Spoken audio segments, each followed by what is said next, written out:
I stopped and I said to myself, you know what, David, stop.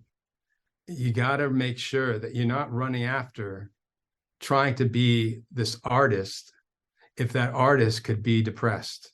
Run after being happy and then use your music as an expression of that happiness. Journey to the real you. I'm going traveling across the world inside of me. Climb some mountains and I'm gonna try to take in the scenery. Find out what I'm missing out on, ways of life I've never seen. I'm gonna go traveling. Journey to the real you. And that song is titled Journey to the Real You. Be sure to check out the show notes of today's episode if you'd like to hear, if not stream the whole song, if not the whole album, and support the artist by copying a copy as well and adding it to your own personal music collection. Now let's get on today's episode, and we're going to use a review highlight before we kick in today's content. Today's review read comes from Jordan Gross, who left a 5-star review about the Going North podcast today, and his review is titled Podcast for Positivity. This show is a smooth and not in your face way for people to promote their work and their ideas. The host is extremely down to earth, and he brings an extremely warm vibe to the interviews that is quite refreshing. Thanks a bunch, Jordan, for that great review, my man. Appreciate it indeed. And if you too would like to leave a review, do that on Apple Podcasts or go to goingnorthpodcast.com and we'll read the review aloud on a future episode. And speaking of episodes, let's get on with today's episode. And today on the Highlight Reel Builder for Authors, known as GMP, the Great, Glorious, and Glamorous, is the Going North podcast. And we got another super special, awesome human for you today, courtesy of podmatch.com, where podcast guests get to meet podcast hosts. And if they're cool, they're in. And today's guest is cooler than 2 cucumbers indeed, because our man loves to travel the globe, baby. That's right indeed, because he studied music composition and has been recording and composing for decades.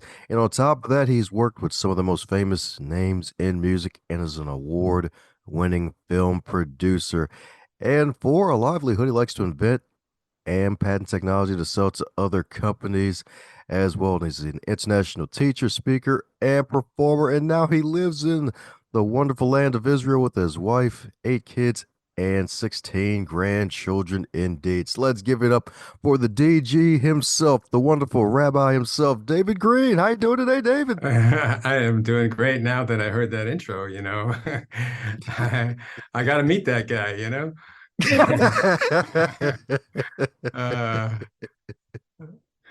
I appreciate you having me on the show. Hey, I appreciate you too, man, because my goodness, it's always great to have creative souls on the show because, my goodness, a lot of folks need to explore their creativity, and it sounds like you explore to like the Upteeth Power Level 99 where it really needs to be. Thank you. So, my goodness, as with all bios, they're not allowed to be 16 days long, and I maybe only covered, probably 2 days of it. So, am I filling in any cavities I may have missed about you?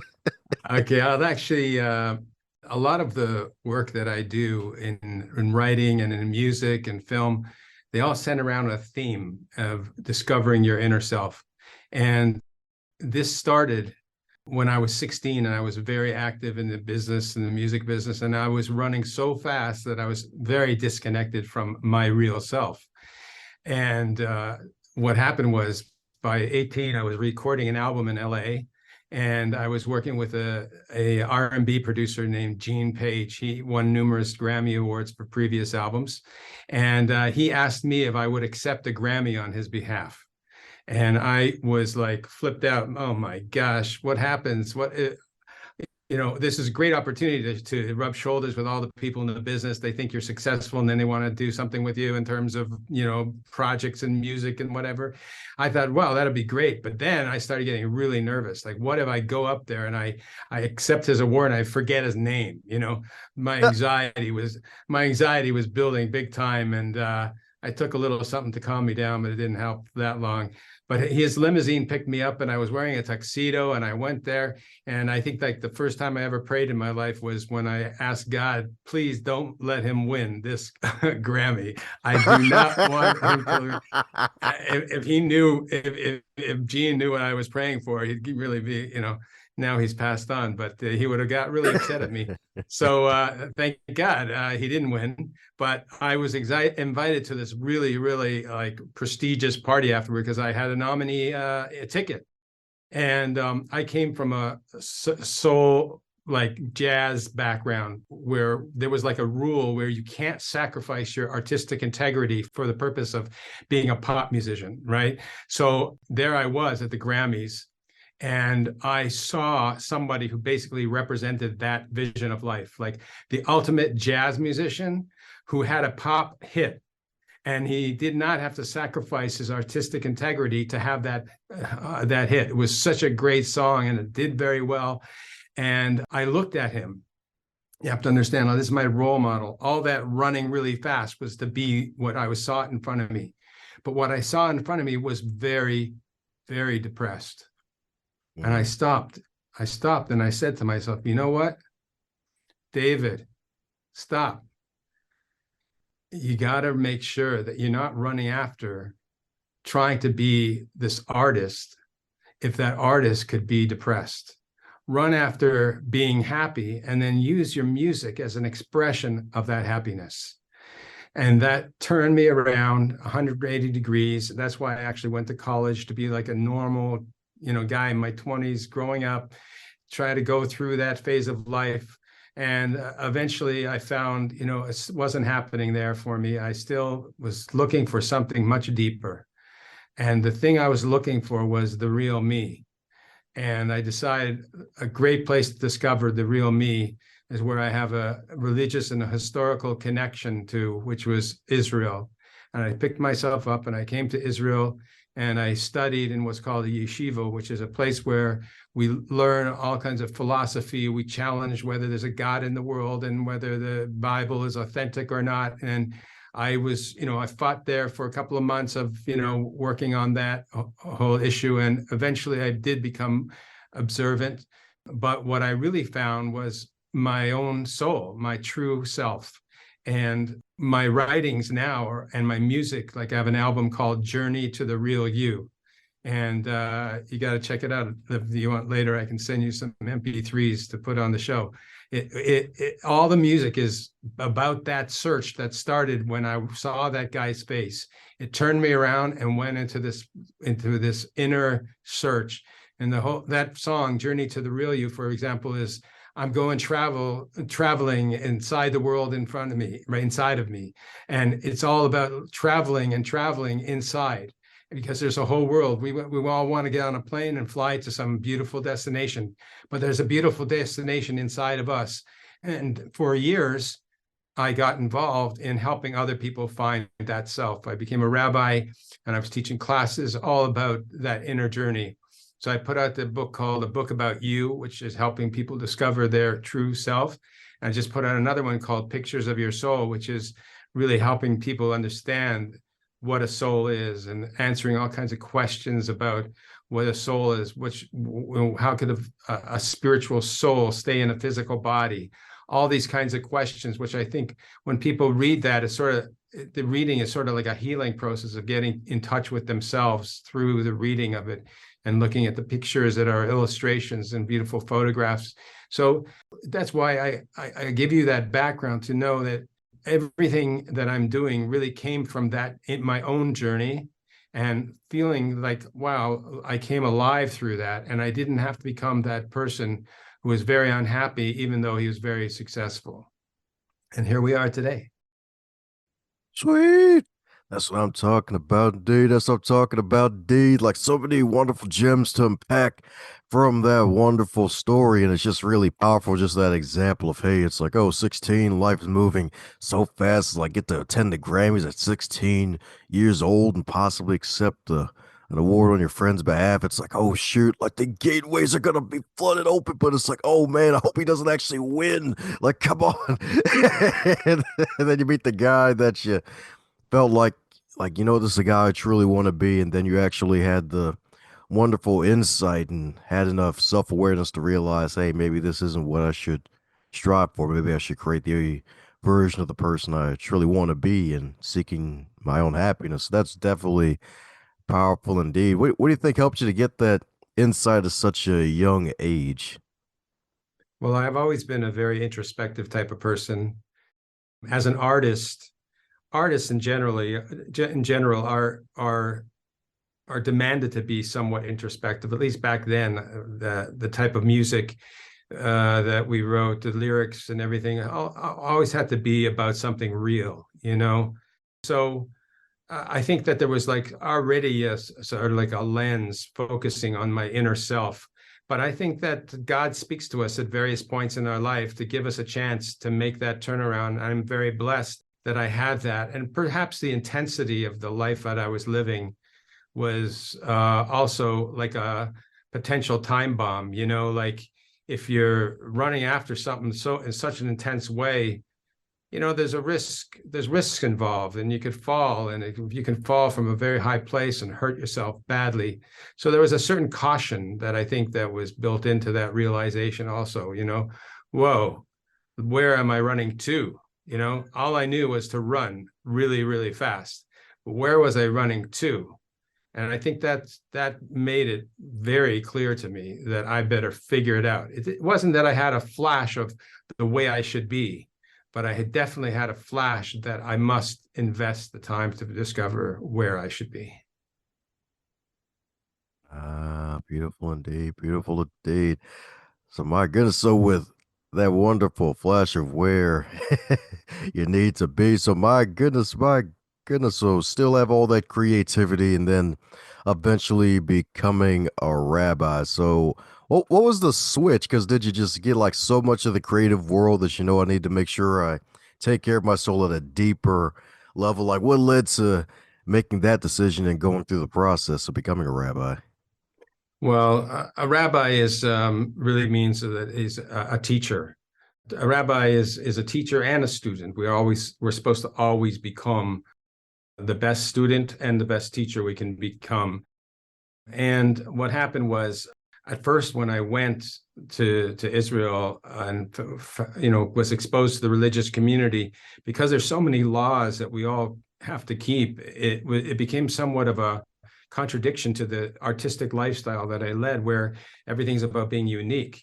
And if everyone's doing the same thing, that looks like the opposite of that. And it bothered me until I started searching deeper into some primarily Hasidic sources that said, in fact, the opposite. You have a particular individual purpose in this world, and you have an individual personality in this world, and no two souls are the same.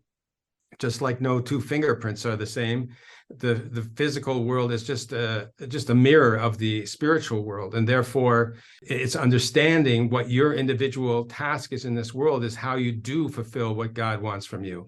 It's not about being something that only on an external level. Sure, the laws are just like the laws of food. We have to eat healthy to live. So there's laws about how our eyes work, so we can all go to the same eye doctor and still be treated even though our eyes are different colors. That's because there's commonality in our functionality. But there's a whole level of where there's the individuality is a responsibility. And so once I was comfortable with that, and seeing that my individuality could be expressed in my Judaism. So I just found myself as a person who wanted to help other people. And I felt that the place, there's lots of people who can help other people when it comes to physical ailments and psychological issues. But when it came to people knowing who they are and discovering their spirituality, I felt that was really lacking. And therefore, I wanted to be part of where I felt it was needed. And I seem to have a gift for that. So God granted me that gift. And I said, well, if been given a gift by the creator of the world, well, I better unwrap it and start using it. So that's exactly what I did. Yeah, that's what I'm talking about right there. Indeed. That's right. Indeed. It's always good to unwrap your gifts when you discover them. Yeah, tremendous That's right. value there. imagine giving your wife a beautiful ring and it's in the package and she says thank you and never's opened it up. You know, that wouldn't go over so well, you know. It's like, come on, open it. Yeah, open it. Next time I'll just buy you just the box if you're not going to open it. So Exactly. It's like, hey, I want to save some money right here. right, right, exactly. Oh man, oh man. So my goodness, you got these wonderful books, especially I believe the one that you're really promoting now, if I'm not mistaken, Pictures of Your Soul, which if I'm not mistaken, that's heavily based off of some wonderful photos too, if I'm not mistaken, right? Right. There's actually a guy who lives in the old city of Jerusalem who spends a few hours a day at the Western Wall taking pictures of people who are on fire in prayer. And so I felt to complement the illustrations and the text of the book, that these photographs being woven throughout would actually allow people to see pictures of the soul. It was communicating the same message. So he was delighted to work with me on this. His name is Moshe Schloss, and he, tens of thousands of pictures that I had to go through to finally find the ones that said what the message that I wanted at that particular point in the book. So it's very, very moving.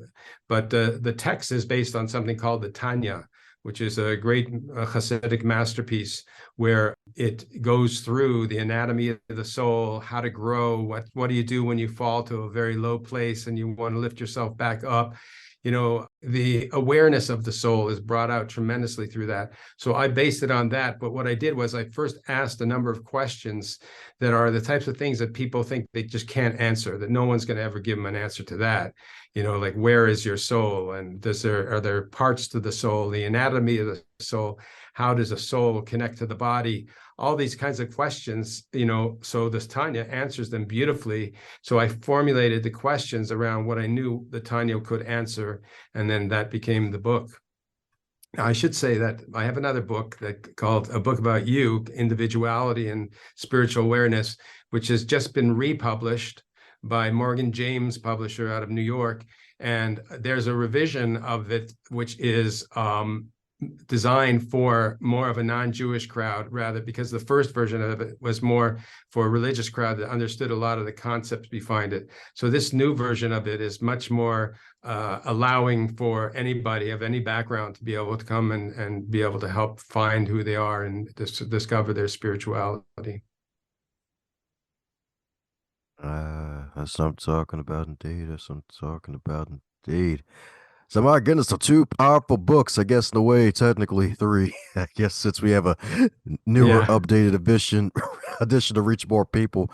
So my goodness, with being able to publish those and call yourself a published author, how did it felt to be joining the metaphorical business of immortality, finally getting your work out there in written form outside of just the wonderful music and the award-winning films?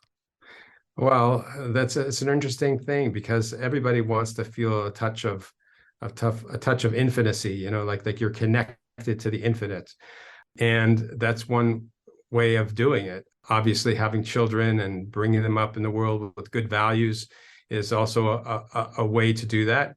But when you're given creative gifts, so then those gifts should be utilized to do more than just a temporary experience. You want it to be something that has a life to it. And, some of the greatest authors and composers, their works weren't even heard until after they died. So I love sharing my work and seeing people get a lot out of it. So there is a tremendous enjoyment of that in this world. But yeah, I want that to continue on for many generations as well. And it's exciting to see my ideas come out in a format that can be shared.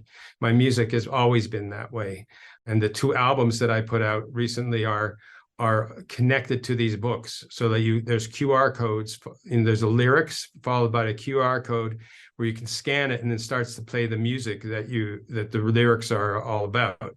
And so they're thematic with the books. Like I got an album called Journey to the Real You, and it's, Real You's the title song. and there's like peace of mind and windows of open up the windows of your mind. And they're all songs that help a person discover who they are and deal with dark times and, lifting yourself back up. All the same themes that run through the book. So the lyrics are all portraying that message. That's why my website is called realiouproject.com. It's all with the same basic goal of helping people discover that inner self. So I'm talking about, indeed, helping folks to go scuba diving, metaphorically. Yeah, deep diving. That's right, indeed. Dive deep into that real you, indeed. That's right, indeed. That's right, indeed. So, my goodness, so is there another big creative project that you're going to tackle next? You got the wonderful music, you got the movies, you got the books. Is there something else maybe that you're looking to do? I'm not sure, maybe, I don't know, museum or something? Or is there something else on the list for you? It's a very good question. I have asked myself, to make sure that I don't repeat the mistake I made as that 16-year-old, and make sure that I learn to enjoy even the smaller projects in life. I'm involved. I started an organization here with a few other people, which is helping people in mental health crises, right? When there's so many people suffering from mental health, but they don't know where to go. The system is very complex. So it guides them on a very personal way through the process to get them in the hands of people who can help. That's not a creative project. It's just a goodwill project. That's something I've worked on. And from a creative standpoint, as an inventor, I have a product called Eat-In Soles, which is you put your feet into an insole, like into your shoe, and it immediately shapes to your foot. And it still remains flexible enough to be comfortable. So I sell them on Amazon. A number of television channels sold it for a while until COVID. And then what I've been doing is I've been shopping it around to various shoe companies to integrate it into their shoes. So I'm negotiating with some of the major shoe companies now. So it's a different type of creativity, and I love doing that as well. But I think the same type of brain that is involved in writing music and writing books and sharing ideas, like to put the package together and into a product, that's, it's consistent with my personality. And as long as I get a good enough dose of creativity in my life, then I can focus on all kinds of things. And I spend half my day studying Talmudic law, which is Jewish studies. That's why I say a rabbi is not just a teacher. We're students all the time, and we have to recognize that and be careful not to look at ourselves above anyone else, because we're always supposed to be learning from our students and from our teachers. That's beautiful indeed. So, my goodness, like, how are you able to make the time for all that? Because you're a father and a grandfather on top of that. How are you able to make the time for all these projects? Well, you have to recognize you're reading a bio over many years. I'm not involved in film production other than for teaching purposes. The last album I recorded is already 2 years ago. So I'm not involved in that. I'm involved in writing music and recording it at home. And then when I find the ones that I want to, I'll go back in the studio in Tel Aviv with my producer there. But fortunately, there's another technology that I sold before I moved to Israel 21 years ago. I was in Toronto for a while, but then I moved back to Israel. And that made me enough money to, thank God, put my focus on my creative projects without having to take another job. The nature of the business of being a patent, like patenting technology, is that you get scared you're never going to sell the thing. You work on it for 11 years, and then finally someone comes along and snatches it up for a lot of money. And it makes up for all that time. So back then I had to have a day job because I didn't know, what would be. But once I sold it, so then I was able to reap the fruits of my labor, and therefore that's why I'm able to work on a lot of creative projects, because there is a lot of time in the day to do so. And God willing, I'll sell my next this Eat-In Sole technology to again, enable me to continue having that freedom to put my energy into the creative things, because that's what really I get my sense of life from. And I always want to have that my place there rather than, a job that I don't really enjoy doing. Yeah, that's what I'm talking about indeed. That's what I'm talking about indeed. Another beautiful thing indeed, where your creativity pays off, especially after a long, arduous battle.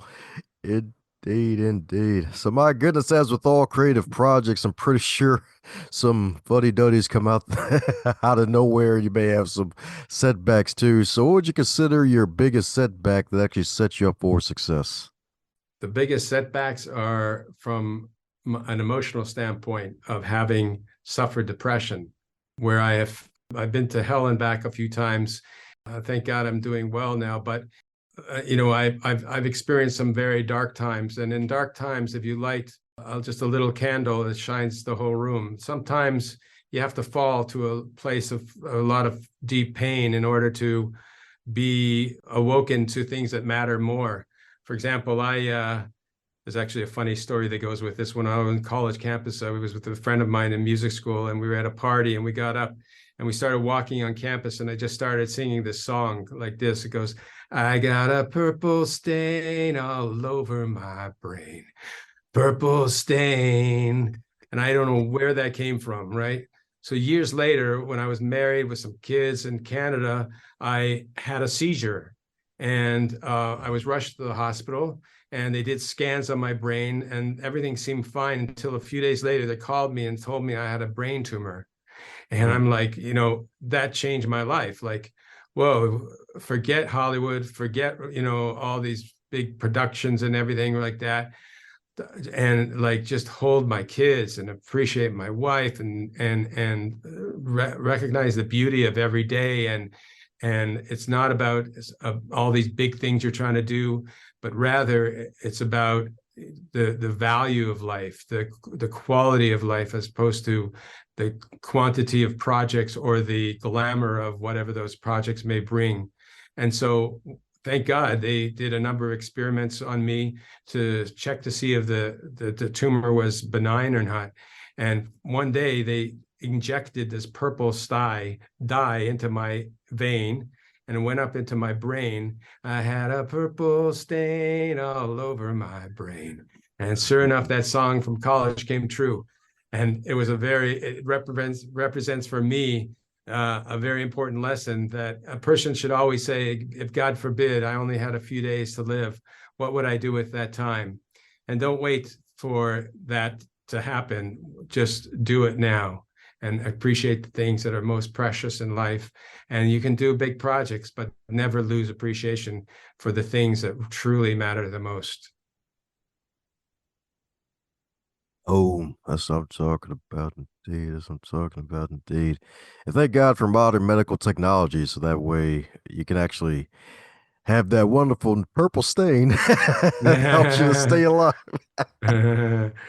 On my website, I have a little thing at the bottom that's with pictures of, it's called Purple Stain, where you can groove on that one there. I've used it in teaching, and I get everyone sing along with me, and it's a lot of fun. That's right, indeed. Some fun on the bun, indeed. So, my goodness, you've been on a boatload of podcast interviews recently, promoting the good work that you're doing in more ways than one. So, is there a question that you wish you'd be asked more often when you're on these podcasts? I think the question of, just going deeper into who you are, and enabling me to share that. If you want, I can describe the anatomy of the soul, what the soul is, how it interacts with the body. These are things, but it depends on the type of show. It's just a matter of how deep people want to go. But basically, I have found people have asked really good questions, and each show has a different slant to it, and as long as they ask the kind of questions that they feel excited about, so then that's all I'm looking for.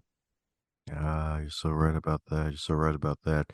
And you're so right about the anatomy of the soul, because I forgot to ask that question itself, because folks think, oh, yeah, the bones. So, like, ain't that just some white ball of light? So, mind going deeper into that, my man? Right. Well, I'll tell you, when God created man, he breathed life into this body. In other words, you know, whatever stage before that, we believe the world could have been, in fact, millions of years old, but the birth of man was 5,000 years ago, because the essence of man is not the body, but the soul. And that's when God breathed life, the soul, into man. And the sound of breathing is, and that is this letter Hey in the Hebrew alphabet. And the letter Hey is the fifth letter of the alphabet. So when God breathed life with the sound of Hey, the breathing, he breathed 5 levels of the soul into us. And the lowest level of the soul is called the nephesh. And the nephesh is connected to the blood. And that's why it says many times in the Old Testament that dam hu hanefesh, the blood is the soul, the nephesh level of the soul. And that's where the soul connects to the body. We even have levels of the blood. So the highest level of the blood connects to the lowest level of the nephesh. And that's why when you just close your eyes and feel the your life within you, that it's you can't point to any part of the body and say that's where the soul is. It's just like you can't point to the blood, because blood is flowing all over. So too the soul is flowing all over. And it says in Proverbs that the soul of man is the candle of God. And just like if you look at a candle, it's connected to a physical wick. But yet it's always rising, trying to reconnect to its creator. So too our soul, even though it's connected to the physical body, which is like the wick, it's constantly trying to go and elevate to a higher level than where it is. And that's where we actually move into the next level, is called the ruach of the soul. And then there's called the neshama of the soul. And even above the bodies, there's called chaya and yechida, which are very, very abstract. The second level, which is ruach, is the title of a song I wrote called Empty Spaces. Because if you meditate, you do like a mindfulness meditation, the second level will take you into this place called empty spaces. It's a place where it's very dark, and it's like where you can connect and surrender to the infinite, where you don't feel the stability of the physical realm anymore. You're actually into this very, very spiritual place. And so Empty Spaces, the title song on that album, is an actual meditation taking you from the nefesh level into the ruach level. And so all of this is because we're created in what's called in the image of God. Even though God is not physical, God's spiritual attributes we are given those within us.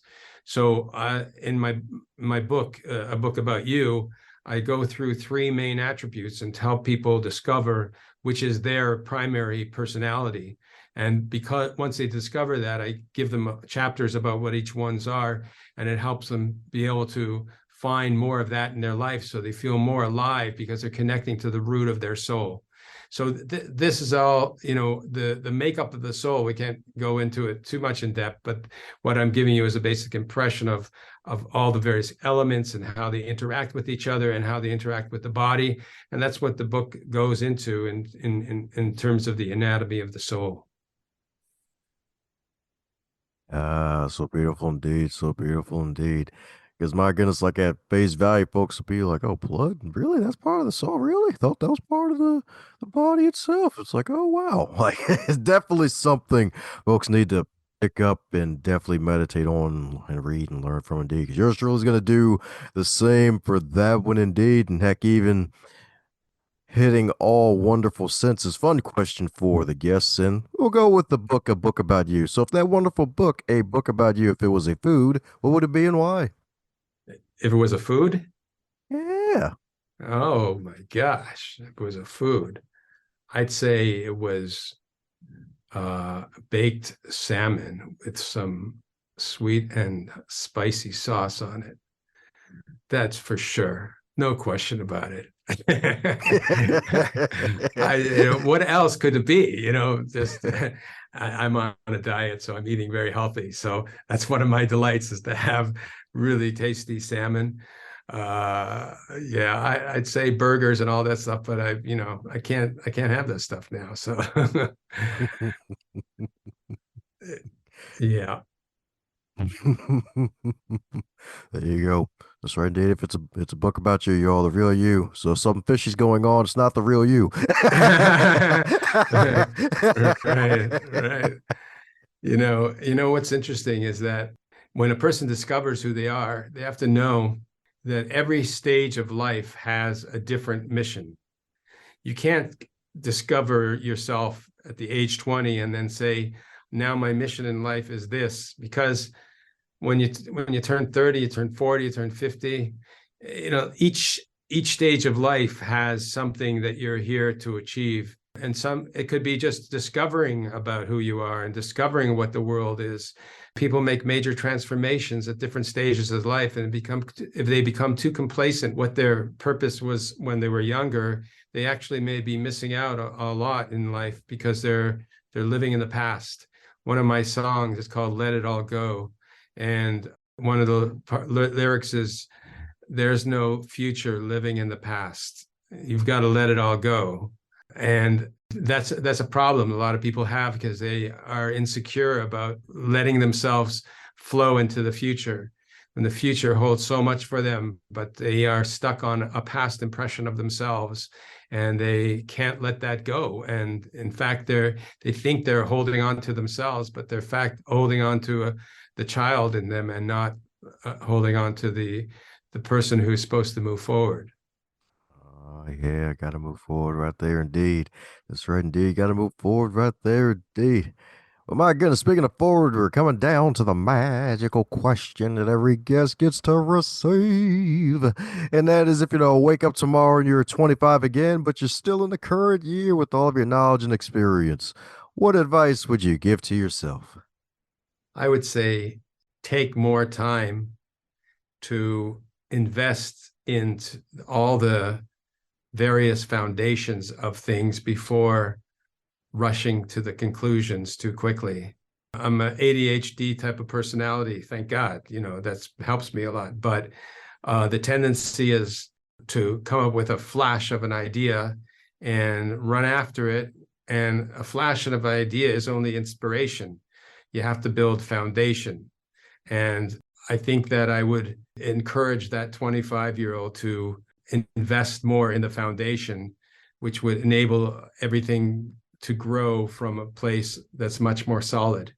And I mean that in my creative projects, and I mean that in my own personal development, that taking the time to really establish each stage along the way, and rather than running too fast like I was as a 16-year-old in Hollywood. There's a pattern to my life of doing that. And by developing the discipline to slow down and make sure you carve a path that's solid, and each step along the way is built on the step before, that actually is very redeeming as opposed to be confining. At first, it seems confining because you're spending too much time on the basics, on the numbers, all the details and stuff like that. But if you do invest in that, so then you can climb so much higher because you're standing on firm ground, as opposed to just in the flash area of your mind. It should be within the solid ground, as opposed to this thing that can disappear so quickly. Boom. That's right, indeed. That's right, indeed. That's right. The rabbi's been leaving y'all a tennis bracelets of wisdom today, baby. That's right, indeed. Focus on that foundation, y'all. That's right, indeed. That's right, indeed. That's right. Make sure it's a good one. That's right, indeed. Don't jump to conclusions. It's like, hey, don't try to build the roof before the foundation, right? Exactly. It's just Indeed. exciting when you come up with a great idea, you want to just make it happen. But one of the things that I learned over time also is I don't have to be every player in the movie. And the quality of my work has a lot to do with recognizing what contribution I'm actually making. So, and then turn to other people who know how to pull it together in a more professional way than I would. So what I do with my music, for example, is I'll record a song at home using my Logic Studio. then what I'll do is I'll take that to my producer in Tel Aviv. He'll hire the best musicians in the country to play on it. And we then get a really solid rhythm track. And then we go in and start adding all the various parts to that. And because he's extremely talented producer, so then the quality of my music just comes out live so much more than would I have produced it on my own. So people who have a talent to contribute to the project, there's no reason not to, get them involved, because, if you try to be everything, then you're not going to get anywhere. And I believe very much in recognizing what my limitations are. And that's what enabled me to actually, in music and film, even in my teaching, I make sure that the content is always looked by people who know a lot more than me and have a lot more talent in some areas. And putting all the pieces together becomes a pleasurable experience where you can watch what you come up with and then see it blossom, because there's a lot of talent out there to help you with the process. Yes, indeed. A lot of talent out there, indeed. That's right, indeed. So, my goodness, so for those who need to keep up with the talented man and be inspired to embrace their own talent and share their gifts with the world, what's the best way for folks to do so, my man? Well, you go to realuproject.com, and there you'll find my books, my music, some videos, music videos. There's even an online course you can take for free that takes you through the Real You Project course. And my email's on my website if people want to get in touch with me about any issue that they heard, if I hurt their feelings, whatever, it may be. They can get in touch with me, and hopefully one day I'll do a speaking tour in America, so you can book me now for that. But yeah, just Real You Project is the best place. I'm on YouTube, I am, Facebook and everything, but all the links are on that, and it's easy to remember one place. And since my theme here today has been discovering the real you, so realuproject.com should work well. Woohoo! That's what I'm talking about, indeed. The Real You Project, baby. That's right, indeed. The Real You Project, indeed. And over to the good rabbi site, indeed. That's right, indeed. Name of the game, leather or not pleather, y'all. That's right, indeed. The Real You. That's right. That's right, indeed. Want the real you, the genuine article. That's right, indeed. We will not stand for the imitation. That's right. We are going to get the real you to shine and shine brightly indeed. So, my goodness, any parting words before we close up shop, my man? I just want to thank you for having me, and I think you're a great host, pulling the right information out and sharing it with your audience, and your audience should be all very happy to have you as somebody who's enabling them to learn from all kinds of people in the world. And rather than just performing, you're doing a great job of helping other people perform as well. So thank you for that. Thanks a bunch for investing your time by listening to this wonderful podcast today. I hope you enjoyed it, and if you really did, do me a solid and leave a review or share this episode with at least 3 people that you think would get some value out of today's content. Advance others to advance yourself.